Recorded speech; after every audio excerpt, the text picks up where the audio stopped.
To me, the biggest threat raised by rising inequality of income and wealth is that if it is not addressed in time, then this can lead to the rise of nationalism, xenophobic politics, and identity-based politics. Why? Well, because if you don't find democratic ways to reduce inequality, then you will always find some politicians who will use the frustration created by rising inequality in order to find some groups and to sort of imagine and try to pretend that they are responsible for rising inequality. So, you can find foreign workers or foreigners, and, it's something in my country, in France, which the National Front and the extreme right has tried to do. You can find, in the US, you have seen, Trump trying to explain that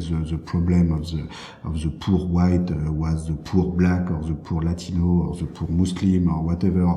In Britain, with the Brexit, the Polish worker was supposed to be responsible of all the problems. So, it's always tempting for you will always find, unfortunately, some politicians who will try to get power by trying to find someone to blame. And you can always find people to blame, or sometimes other countries to blame for inequality. And I see this risk today stronger than ever. I think this risk of rising inequality being used to increase social tension and sometimes nationalist tension between groups or between countries was already present in the past. And I think in particular the very large levels of inequalities that you find in most European societies and, during the 19th century and until World War I did contribute to the rise of social tension, nationalist competition between countries, which in the end led to